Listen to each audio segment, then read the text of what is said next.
Hello, this is Michael DeCaro here. I will be doing my video presentation for 810 for Math 3283W. Today I'll be talking about quantifiers, the two types of quantifiers, and how they're going to interact with our math, with our proofs that we are going to be doing in this course. So we'll start out with universal quantifiers, describing every object in a set having a certain trait, a certain property, if you will. So we will look at our set right here of black chips. For every chip, they are all black. Every chip in that set has a distinct property, and we're going to be able to define that whole universal set with this property of them being black. So a good shorthand way of how to write this is with an upside down A. This is an equivalent term to our for every statement, our for all statement. Every chip is that black set. So let's go ahead and write that. For every chip, they are all black chips. And this is equivalent, and it also takes a lot less time to write. So if you're ever taking notes in class and you want to use shorthand notation, that is a very useful thing that I do with our math lectures. And so now we'll be transitioning to an existential statement where we're talking about a certain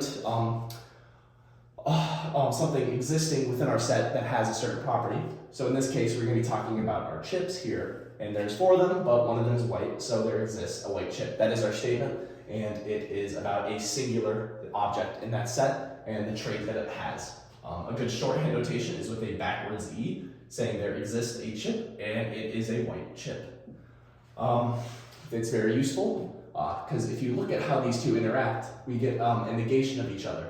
So look, we have our universal here of all of them being black, and that breaks when we have an existing white chip. It breaks the set. It's not a universal set anymore, or a universal statement about the set, and it kind of breaks it. So let's go ahead and get into have negations.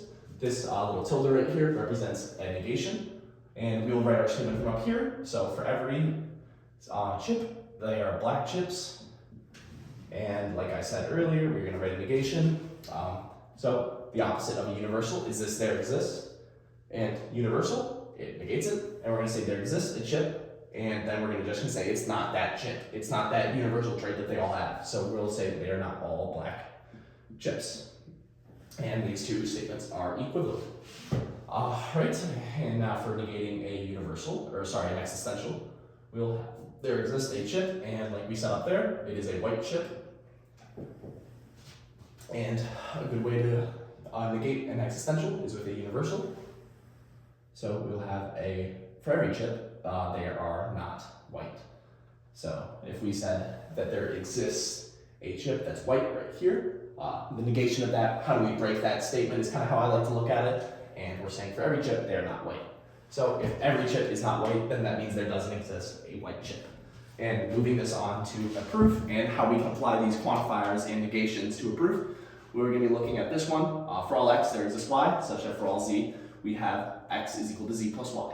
A way to approach this, I like using our little shorthand notation that I showed you before. For all x, there exists y, such that for all z. And then we get this x equals z plus y. Why does this not work? We're going to show that it's false here. For every x, so we're going to have x be a given value. We're going to choose y. Maybe choose y to be equal to x, and just see if we can get it to work with this. So we can get x equals z plus x. Z could be anything. Z could be 0, then our statement works in that one case, but z could be literally anything else, and that would not make our statement work. So I'm going to go ahead and negate this, and we're going to use it to prove the statement is false. So, we will negate this, and we're going to have let x be given. Not be given, but we're going to let x be a chosen value. It's an existential value.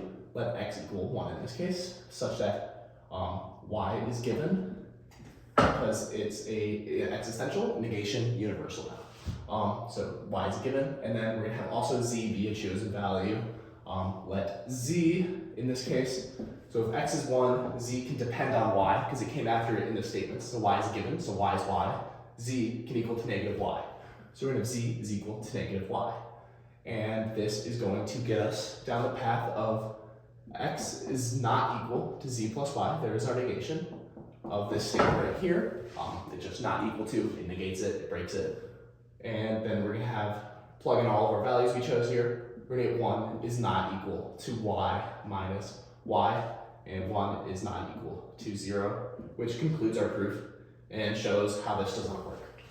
And so we negated a statement up here, and we proved the negation to be true. So now that we proved the negation to be true, we've proven the original statement to be false, as we found out with how negations work over here. So I hope you learned something, and I hope you can apply these quantifiers with the language we use in our math courses from here on out.